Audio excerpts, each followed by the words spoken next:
Start किया जाए बच्चों, इसको समझे। चलिए बच्चों, आज फाइनली हम लोग क्या किए हैं, व्याकरण स्टार्ट किए हैं। हम लोग हर संडे हिंदी और हिंदी व्याकरण पढ़ेंगे, ठीक है। और दूसरी टाइम आएंगे तो दूसरा सब्जेक्ट हम लोग पढ़ लेंगे। तो व्याकरण का पहला चैप्टर है भाषा और व्याकरण। भाषा एवं व्याकरण, यानी वैसे तो वर्ण से स्टार्ट होता है और व्याकरण, लेकिन इनसे भी क्वेश्चन बहुत ज़्यादा आते हैं एग्जाम में। कैसे आते हैं हम बताएंगे आप लोगों को, ठीक है। तो भाषा एवं व्याकरण, व्याकरण का क्या हुआ, पहला चैप्टर हुआ, ठीक है। तो इसमें हम लोग पहला क्वेश्चन यही लिखे हैं कि भाषा किसे कहते हैं। तो भाई भाषा किसे कहते हैं बताइए। अभी जो भी कुछ हम समझाने की कोशिश करेंगे, किस माध्यम से समझाएंगे। हम एक माध्यम या इसी को साधन कहते हैं बच्चों। एक हम आपको भाषा चाहते हैं कि आपके ब्रेन में हट जाए और ये जीवन भर आपको भाषा याद रहे। तो हम जो साधन का प्रयोग कर रहे हैं ना, हम अपने विचार सबको प्रकट करने के लिए, भावों को, मन के आइडिया को प्रकट करने के लिए, वो सब क्या कहलाएंगे, भाषा कहलाएंगे। तो इसमें पहले इसको समझ लीजिए कि भाषा किसे कहते हैं। हम लोग क्या लिखें, भाषा वह साधन है जिसके द्वारा हम अपने मन के भावों या विचारों को एक दूसरे तक पहुंचाते हैं। मन यहाँ पे एक है, हम अपने मन के भावों या विचारों को, या वैसे ही थॉट समझ सकते हैं। थॉट समझते हैं ना, विचार ही हुआ, मन ही हुआ। जैसे हम इसमें से किसी से पूछ ले, मेरा मन का विचार ये है कि आप खरीवो ना, तुम्हारा क्या नाम है, वो भाषा समझ ली ना, समझे। हमारी इच्छा थी, मन की विचार ये था कि हम इनका नाम जानना, और ये क्या कर ली, वो अपना नाम बता दी, राधा कुमारी। तो वो ये मेरा विचार था ना जानने का। वो समझ रहा है कि नहीं, हमको सर क्या पूछ रहे हैं, मेरा नाम पूछ रहा है। तो किसी दूसरे का नाम ही नहीं बताया, अपना ही नाम, वो समझ गया वो बात। दैट इज लैंग्वेज, यही भाषा है बच्चों। इसी को भाषा कहते हैं। बैठ जाइए, बहुत बढ़िया, इसी को भाषा कहते हैं। तो इनको याद रखिए कि भाषा की कोई पूछे किसे कहते हैं, तो जब हम अपने मन के विचारों को या भावों को, थॉट को एक दूसरे तक पहुंचाते हैं ना, तो उसे हम लोग क्या कहते हैं, भाषा कहते हैं। दो व्यक्तियों के बीच में जो बातचीत होती रहती है वो भी भाषा ही है, ठीक है ना, ये भी भाषा है। अभी हम जिस द्वारा हम आपको समझा रहे हैं, ये भी क्या है, भाषा है, भाषा ही है। तो समझ में आया भाषा किसे कहते हैं। एक बात आपको, मन तो समझते होंगे, मन के भावों, फीलिंग्स, है ना, कुछ ही तो है। आपको इमोशन भी होता है, कुछ देखकर भी समझ में आ जाता है कि आपकी भावना क्या चल रही है। इमोशन का नाम सुने हो, अभी इमोशन बहुत फेमस है। मन के भावों या विचारों, सबका, अगर मैं बोलूं किसी का सबका विचार यहाँ पर ले लूँ, आप क्या सोचते हो भाषा के बारे में, तो सब अलग अलग तरह के परिभाषा देंगे। कहने का सेंस सबका यही होगा, जब हम अपने मन के विचार या भावों को एक दूसरे तक पहुँचाते हैं, यानी हम अपनी भावों को प्रकट किए और दूसरा व्यक्ति समझ में आ जाना चाहिए, तभी भाषा कहलाएगा। अगर मान लीजिए हम लोगों के सामने में चाइनीज आ जाए, हम चाइनीज को ही अब कुछ बोले, ये चाइनीज में कुछ बोले, तो न हम इनकी बातों को समझ में आएगा, या ना मेरा बात ये समझ पाएगा, तो ये भाषा कहलाएगा, नहीं कहलाएगा। तो ऐसा ही आप और चीज और भाषा नहीं जानते हैं, तो इनके बीच में बतियाइएगा तो नहीं समझ में आएगा। दोनों आदमी का आदान प्रदान होना चाहिए, यानी मेरी बात वो अगला भी समझ जाए, इनकी, मेरा भाव, फीलिंग्स, और इनकी बात को हम भी समझ लें, तभी हम इनको भाषा कहेंगे। याद रहेगा आप। तो आप इनको छोड़ करके आप अपनी विचार रखिए, भाषा किसे कहते हैं, बोलिए तो सभी आदमी।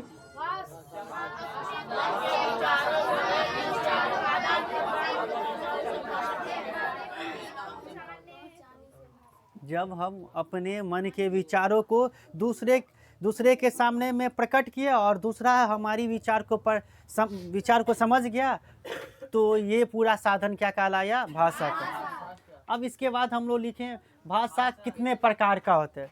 तो भाषा मुख्यतः 3 प्रकार का होता है, ये याद रखेंगे बच्चों। भाषा मुख्यतः कितने प्रकार का होता है, 3 प्रकार का। पहला क्या है, अब इनका परिभाषा भी हम लोग लिख लिए। पढ़िए क्या लिखे हैं मौखिक भाषा।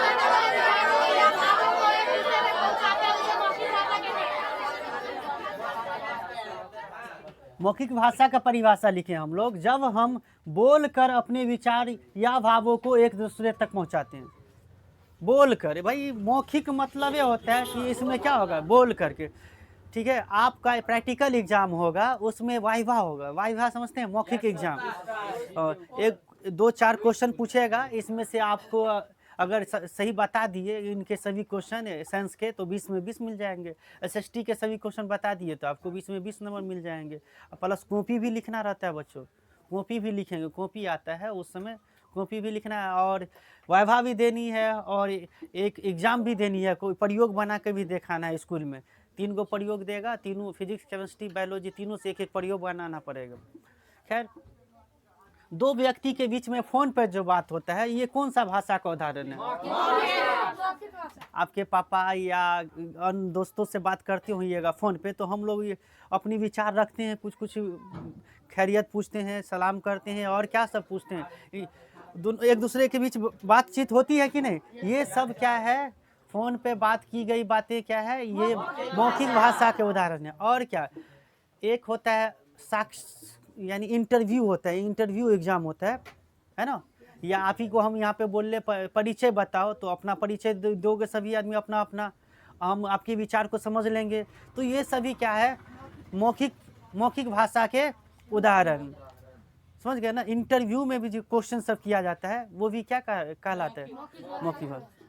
तो जब हम अपने मन के विचारों को बोल कर प्रकट करें, बोल करके हम एक दूसरे के सामने में रखते हैं, तो ये क्या कहलाता है? याद रखिए, भाषा का परिभाषा है तीनों में। भाषा का परिभाषा याद है तो मौखिक का भी याद है, लिखित का भी याद। इतनी बात बोलनी ही पड़ेगी। जब हम अपने मन के विचार या भावों को बोल कर प्रकट करेंगे तो मौखिक भाषा कहलाएगा। लिख कर प्रकट करेंगे, आगे लिखें, जब हम लिख कर अपने विचार या भावों को दूसरे तक पहुंचाते हैं तो लिखित। कितना आसान है कि नहीं? आसान। बोल कर प्रकट किए तो या मौखिक भाषा, लिख कर प्रकट किए तो लिखित भाषा का अच्छा उदाहरण कहाँ देखते हैं हम लोग? हाँ, वेरी गुड। ये अब क्या, हम दोनों चीज का प्रयोग कर रहे हैं, मौखिक भाषा का भी प्रयोग कर रहे हैं, लिखित भाषा का भी हम प्रयोग कर रहे हैं। आपको या तो देख करके दिखा रहे हैं कि ऐसे ऐसे लिखा हुआ है, और बोल कर भी कुछ बातें समझा रहे। बच्चों, ऐसे लिखित भाषा का उदाहरण आप एग्जाम में देखते हैं।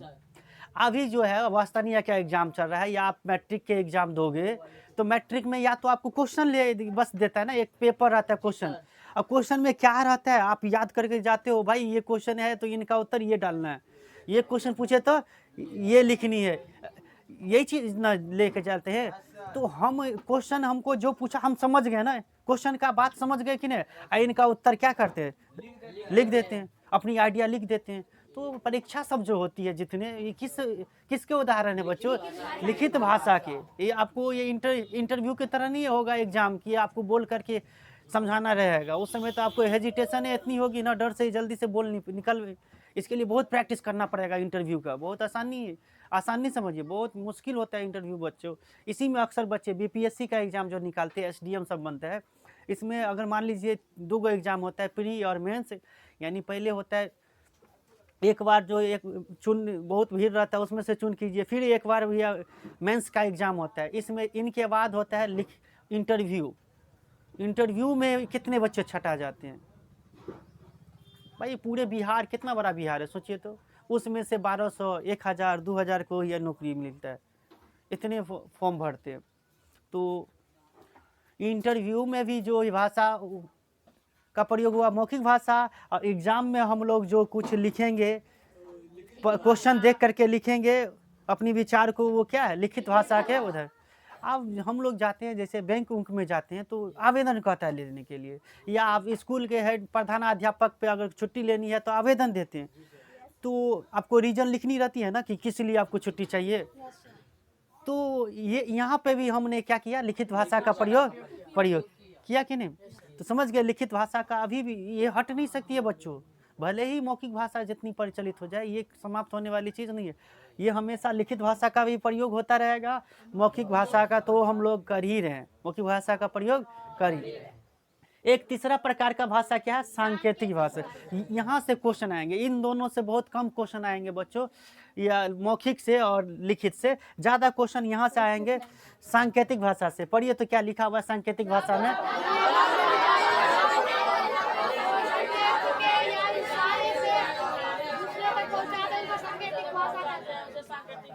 देखिए, एक ये बात याद रखनी होगी, एक यहाँ पे संकेत या इशारों में, मालूम है जब हम लोग बच्चे थे, बहुत ही जब बोलते नहीं रहते, जब बच्चे का जन्म होता है 1-2 साल तक तो नहीं बोलते, तो इशारों में या वो या कुछ कुछ कहता रहता है, वो इसको मारा रहता है, कोई तो कहता है ई मारा है, हाथ इशारा करता रहता, संकेत करता रहता है, कहता है कि नहीं।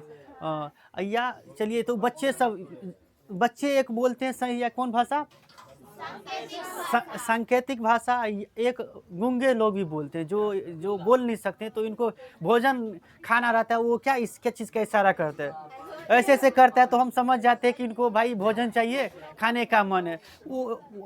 तो इशारों में बच्चों संकेत का ही अर्थ होता है अपनी भाषा में इशारा। तो जब हम इशारों या संकेत में कोई मन के विचार को प्रकट करेंगे तो ये सांकेतिक भाषा कहते हैं। अभी भी सांकेतिक भाषा का सड़कों पर आप आराम से देख सकते हैं, इनका संकेत भाषा का बहुत जगह सड़कों पे अगर घूमना रहेगा या खतरा चीज़ रहता है तो संकेत दिखाता है, रोड पर नहीं दिखाता है। आप गए होंगे सड़कों सफ़र में कहीं, तो सांकेतिक भाषा का प्रयोग कई जगह देखे होइएगा। वहाँ आगे स्कूल रहेगा तो संकेत दे देता कि आगे स्कूल है, स्कूल का संकेत दे देता है, समझ गए। और ये ज़्यादातर कौन वो सांकेतिक भाषा का प्रयोग करते हैं? गूंगे और बच्चे, छोटे बच्चे लोग करते हैं। कभी कभी हम लोग भी कर लेते हैं, जब मायूस, कभी कभी हम लोग भी कर लेते हैं, जब ये क्या रहते हैं, रूसे रहते हैं, फूले रहते हैं, तो कभी कभी इशारों में हम लोग भी कुछ बात कर लेते हैं। तुम लोगों में तो बहुत इशारों में, जैसे हम पढ़ाते रहते हैं, तुम लोगों को और चलता रहता होगा इशारों में बातचीत, चलता है कि नहीं? तो वहाँ पे सांकेतिक भाषा का प्रयोग कर लिया, क्या सिर्फ समझ में आ रहा है कि नहीं? तो सांकेतिक भाषा का प्रयोग में क्या है? सांकेतिके में नाम है संकेत मतलब अपनी भाषा में इशारा। जब विचार क्यों क्या हुआ, मन के विचारों को इशारों में, संकेत में प्रयोग किया जाए तो यह भाषा क्या कहलाएगा? सांकेतिक भाषा। उम्मीद करते हैं बच्चों भाषा कितने प्रकार के होते हैं, तीनों प्रकार किसे कहते हैं वो आराम से आप लोग समझ गए होंगे, ठीक है। और इनका प्रयोग कहाँ कहाँ होता है ये भी समझते चलिए, ठीक है। अगला टॉपिक क्या है? लिपि किसे कहते हैं। एक क्वेश्चन ये है कि मोस्ट VVI सांकेतिक भाषा किसे कहते हैं। आपको क्वेश्चन लिखेगा कि वैसा भाषा जिसमें संकेत एवं इशारों का प्रयोग किया जाता है उसे कौन सी भाषा कहते हैं। आपको ऑप्शन में लिखा रहेगा मौखिक भाषा, लिखित भाषा, सांकेतिक भाषा, या इनमें से कोई नहीं। तो जैसे संकेत क्या देखिए ऑप्शन में है, सांकेतिक भाषा को टिक कर लेना। एक बार ये भी क्वेश्चन पूछा हुआ है, जब हम अपने मन के विचारों को बोलकर प्रकट करते हैं तो कौन सी भाषा कहलाती है? बच्चों ऑब्जेक्टिव में क्वेश्चन बनेंगे, क्योंकि क्वेश्चन की संख्या देख रहे, दुगुना विकल्प कर दिया। हिंदी में कितने क्वेश्चन रहेंगे? 100 में से क्या 50 को बनाना। तो भाई कहाँ से क्वेश्चन? यहीं से भी एक दो क्वेश्चन, इन दोनों से बहुत कम चांसेज है। ये वाला एगो क्वेश्चन पूछेगा, एगो यहाँ पे हम लिखे लिपि और एगो बोली किसे कहते हैं। इन दोनों को एकदम कम नहीं हाकिएगा, बहुत बार क्वेश्चन पूछा हुआ है बोली और लिपि किसे। देखिए लिपि किसे कहते हैं, वैसे तो साधारण शब्द में ऐसे लिखिए कि हम अभी भाषा सीखे। भाषा में क्या होता है? मन के विचार एक दूसरे को हम लोग क्या करते हैं? प्रकट करते हैं या भेजते हैं, ठीक है। लिपि क्या करते हैं? भाषा लिखने के ढंग को हम लिपि कहते हैं। भाषा हम जैसे बोले ना, तुम्हारा नाम क्या है, अब हिंदी इसको लिखेंगे कैसे? तुम्हारा नाम क्या है, तो या तुम्हारा कैसे लिखेंगे? तो हर चुका तुम्हारा नाम ऐसे लिखेंगे। तो हम किन ध्वनि चिन्हों का प्रयोग किया? तो का किया तुम्हारा लिखने में, ह का किया, म का किया, र का किया, ये सब ध्वनि चिन्हों का प्रयोग किया ना। तो इन ध्वनि चिन्हों को ही हम लोग क्या कहेंगे? लिपि। यहाँ पे दो परिभाषा हम लिखे हैं, एक तो ये लिखे हैं, एक ये लिखे। दोनों में से कोई भी क्वेश्चन आप इसका परिभाषा याद रख सकते हैं। मुख से निकली हुई ध्वनि को अंकित करने के लिए निश्चित किए गए चिन्हों को लिपि कहते हैं। निश्चित किए गए चिन्हों को चिन्हों को, या इसको हम दूसरी बात क्या लिखे, भाषा लिखने के लिए जिन ध्वनि चिन्हों का प्रयोग किया जाता है, जिन ध्वनि चिन्हों का प्रयोग किया जाता है उसे बात नहीं करेंगे। क्वेश्चन ऑब्जेक्टिव में कैसे बनेगा, भाषा लिखने के लिए जिन ध्वनि चिन्हों का प्रयोग किया जाता है उसे कहते हैं, तुम्हें लिखा रहेगा, भाषा कहते हैं, लिपि कहते हैं, बोली कहते हैं, इनमें से कोई नहीं कहते हैं। तो तुम्हें याद रखनी पड़ेगा, ध्वनि चिन्हों का प्रयोग किया जाए। ओ हम तो लिपि में पढ़े हुए हैं, लिपि को टिक मार देनी है। यहाँ पे 1 नंबर का क्वेश्चन बन गया बच्चों, और बहुत VVI क्वेश्चन है, लिपि से ये क्वेश्चन आ सकते हैं और आते भी है, कई बार आया हुआ है क्वेश्चन। जो भी कुछ हम पढ़ा रहे हैं मैट्रिक के एग्जाम के लिए, आप मैट्रिक में हो या आपको 9th में हो या और उच्च कक्षा की पढ़ाई के लिए जाओगे तुम, हिंदी व्याकरण जो भी मैं पढ़ाऊंगा वो आपके लिए काम ही आएगा, और एग्जाम में आते हैं वो इसीलिए पढ़ाते हैं। ये एकदम बेस्ट नहीं समझिए, जो चीज़ लिख रहे हैं पढ़ा रहे हैं वो एकदम 100% एग्जाम में आ ही रहे। नहीं तो हम डायरेक्ट 1 चैप्टर से स्टार्ट कर देते ना।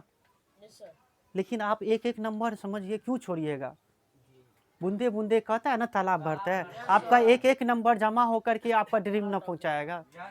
तो ड्रीम है बहुत बड़ा, मिशन बहुत, हम लोग 25 में निकलेंगे, निकल चुके हैं, और ड्रीम तो सबका पता ही है क्या है, कि केवल हम ही सोचे हैं।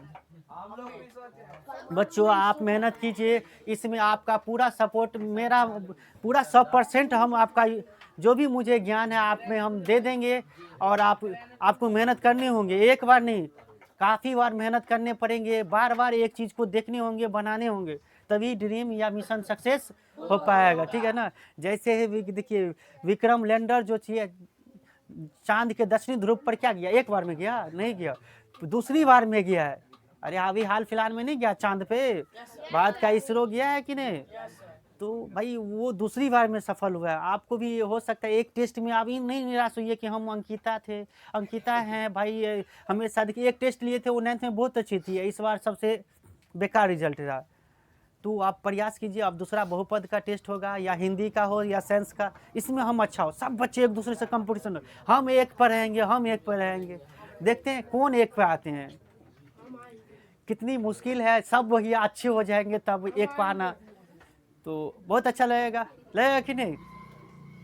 चलिए तो समझ गए लिपि से कैसे क्वेश्चन आएंगे, समझ गए ना। लिपि से ऑब्जेक्टिव क्वेश्चन आएंगे, या लिपि किसे कहते हैं तो याद रखिएगा, भाषा लिखने के लिए जिन ध्वनि चिन्हों का प्रयोग किया जाता है उसे हम क्या कहते हैं, लिपि कहते हैं। हाँ एक क्वेश्चन यहाँ से आते हैं बच्चों, कुछ भाषा दिया गया है, उनकी लिपि दिया गया है, तो क्वेश्चन भाषा है, भाषा हिंदी पूछे, संस्कृत पूछे या मैथिली पूछे, और बहुत सारे भाषा है, नेपाली पूछे या मराठी पूछे, इन सभी का लिपि पूछेगा बच्चों तो देवनागरी है। क्वेश्चन पूछता रहता है बच्चों कि भाषा, हिंदी भाषा की लिपि क्या है, देवनागरी लिपि है। कई अभी हाल फिलहाल में ये क्वेश्चन आया, मैथिली की लिपि क्या है, तो देवनागरी के साथ जाएंगे, यही सब ऑप्शन दिया रहेगा, देवनागरी होगा, रोमन होगा, गुरुमुखी होगा या फारसी होगा। तो तुम्हें क्या करना है, हिंदी में संस्कृत और मैथिली तीनों का यह लिपि क्या है, देवनागरी है।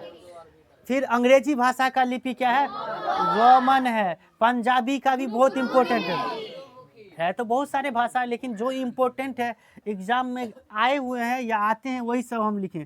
पंजाबी भाषा की लिपि क्या है, गुरुमुखी है बच्चों, ये याद रखेंगे, ठीक है। पंजाबी का गुरुमुखी, उर्दू या अरबी का या लिपि क्या है, तो फारसी है। उर्दू वाला का फारसी, अंग्रेजी वाला का रोमन, हिंदी और मैथिली वाला का देवनागरी। हिंदी जो हिंदी लिखने वाली बात आ जाती है ना, तो तुम दिमाग में रखना वो इनकी देवनागरी है। आप लोग जाते, हम लोगों के समय 2013 में हम लोग एग्जाम दिए थे मैट्रिक का, तो उस समय हम लोगों को लिपि लिखने के लिए कहता था, तो आपको समझ में नहीं आता था कि लिपि क्या होता है। अब हम समझे कि लिपि भाई पढ़े लिए, तो लिपि यानी वो लिख रहा था कि हिंदी का किस में एग्ज़ाम देंगे, तो हम हिंदी लिपि, अगर जिस दिन हिंदी का एग्ज़ाम होगा, साइंस होगा, हिंदी में दीजिएगा ना, तो उस दिन देवनागरी लिखेंगे। लेकिन आप ये वही है, साइंस का एग्ज़ाम अंग्रेजी में देते हैं, अंग्रेजी मीडियम में, तो उस समय क्या लिखते, रोमन, चूँकि आपका लिपि क्या हो गया, रोमन हो गया। लिखना रहता है, अभी तो लिखा रहता है ये सारी चीज़ें, आपका जो भी रोल नंबर, रोल कोड, ये लिपि सब लिखा आता है, ठीक है। तो ये कुछ भाषा है, उसके प्रमुख लिपियाँ थी, उनको याद रखेंगे, याद आएगा। तो बोलिए तो पंजाब का लिपि क्या हुआ, गुरुमुखी। मैथिली का देवनागरी। हिंदी का भी उर्दू का, तो ये चीज याद रखेंगे, ठीक है। लास्ट में हम लोग क्या लिखे हैं, बोली किसे कहते हैं, बोली किसे कहते हैं।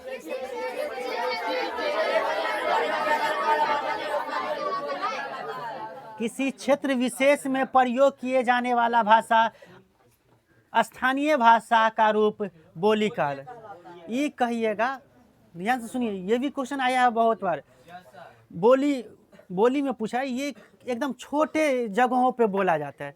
देखिएगा हर बिहार में कुछ दूरी पर जिला के बाद देखिएगा हर जगह का भाषा बोल अलग अलग है। जैसे मुजफ्फरपुर में जाइएगा तो वहाँ पे कौन सी भाषा चलता है, भोजपुरी चलता है। फिर मोतिहारी सब में जाइएगा तो वहाँ भी भोजपुरी चलता है। नहीं, अरे मुजफ्फरपुर का अलग ये भाषा है, ठीक है, वो एकदम प्योर भोजपुरी नहीं बोलते है, वो उसका अलग ही भाषा है, वो ये बोली कहलाएंगे वो चुप। जैसे हम लोग मैथिली में ही अभी बात करते हैं घरों में, अरे घरों में कैसे मम्मी से बतियाते हैं,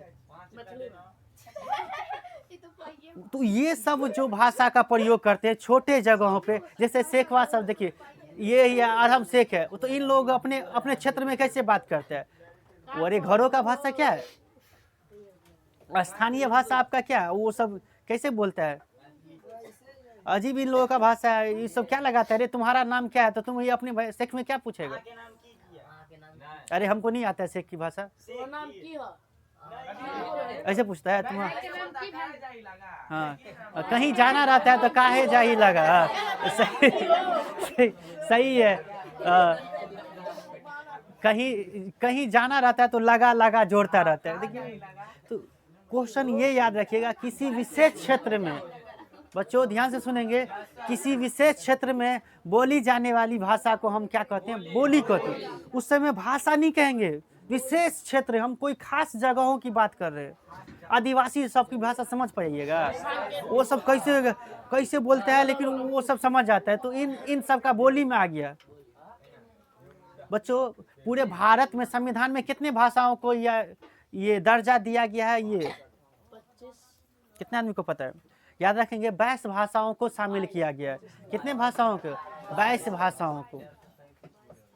ये भाषा आप कंपटीशन में आएंगे, ये 22 भाषा याद रखनी पड़ेंगे। और कौन सी भाषा कहाँ बोली जा सकती है, जैसे तमिलनाडु में कौन सी भाषा बोली जाती है, तमिल, मलयालम कहाँ बोला जाता है, तो ये सब भाषा याद रखनी पड़ेगी, कहाँ की भाषा क्या है, ठीक है। असम का क्या है, असमिया है, असम का असमिया भाषा है, ठीक है।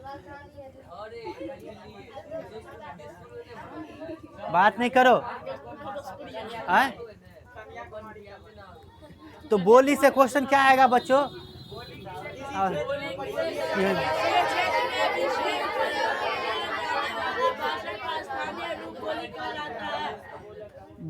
क्वेश्चन आएगा किसी विशेष क्षेत्र में एक बोली जाने वाली भाषा को क्या कहते हैं, बोली कहते हैं। ये बहुत बड़े क्षेत्र में नहीं बोला जाता है, नामे में है, क्षेत्र में। क्षेत्र मतलब एक छोटे जगहों पे बोला जाता है। फिर कुछ दूर के बाद देखिए हम लोग दरभंगा तक मैथिली चलता है, फिर दरभंगा के आगे चलिएगा तो मैथिली खत्म है। दरभंगा और या मधुबनी में मैथिली लोग बहुत ज़्यादा, इसी 2 जगहों पे मैथिली का क्षेत्र बहुत बढ़िया है, ठीक है। तो उम्मीद करते हैं आज हम आपको क्या बताएं, भाषा किसे कहते हैं, भाषा के प्रकार बताएं, लिपि बताएं, और लिपि कुछ भाषा है उसके लिपि हम बताएं, और बोली किसे कहते हैं। अगले दिन आएंगे तो हम लोग व्याकरण किसे कहते हैं और व्याकरण के कितने प्रकार हैं, उसके बाद इसी में आता है एक व्याकरण के 5 प्रकार है। इसमें हम लोग पहला है वर्ण विचार। तो वर्ण विचार टॉपिक हम लोग स्टार्ट करेंगे, जिसमें वर्ण से संबंधित जितनी भी बातें होगी बच्चों, वर्ण किसे कहते हैं, वर्ण के कितने प्रकार है, वर्ण 2 प्रकार के होते हैं, स्वर वर्ण, व्यंजन वर्ण। स्वर्ण वर्ण भी कितने प्रकार के होते हैं, तो ये 3 प्रकार के होते हैं, हर्ष स्वर, दीर्घ स्वर, प्लुत स्वर। तो इन सब से भी क्वेश्चन आते हैं।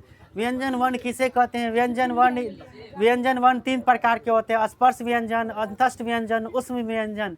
संयुक्त व्यंजन किसे कहते हैं, वर्णों का उच्चारण स्थान क्या आता है। तो अगला टॉपिक हम लोग पढ़ेंगे शब्द विचार, शब्द किसे कहते हैं, संज्ञा किसे, सर्वनाम। तो बहुत ही एकदम हम लोगों को साल भर में पूरे व्याकरण चैप्टर को अच्छे से पढ़ लेना है। तो अगले संडे के लिए होमवर्क इतना ही रहा कि आप लोग जितने भी चीज़ें हम बताएं इनको याद रखेंगे बच्चों। जो भी चैप्टर हम पढ़ा रहे हैं ना, इनका टेस्ट लेंगे हम, ठीक है। तो ये जो क्वेश्चन देख रहे हैं, तो हम अगले संडे को आएंगे, तो सबसे पहले इनसे हम 10-15 वो क्वेश्चन लिख करके आएंगे जो एग्जाम में आए हुए हैं। क्वेश्चन बैंक से हम क्वेश्चन लेके आएंगे जो एग्जाम में आए हुए हैं, हम आपसे पूछेंगे, ठीक है। तो ये चीज़ याद रखेंगे सभी आदमी। अब हम लोग गणित पढ़ते हैं। व्याकरण में 9th वाले जा सकते हैं। देखिए आप लोग ऐसे क्या करिएगा, व्याकरण सबका सेम होता है। देखिए बच्चों, हिंदी में ध्यान से सुन लेंगे, हिंदी में 100 नंबर का मार्क्स होगा ना, उसमें 60 नंबर क्या है, व्याकरण से आएगा। तो क्यों ना या व्याकरण को अब ये से पढ़ा जाए। हाँ, 40 नंबर हिंदी से, 40 नंबर पूरे बुक से आएगा। चलिए, व्याकरण में आज के लिए इतना ही।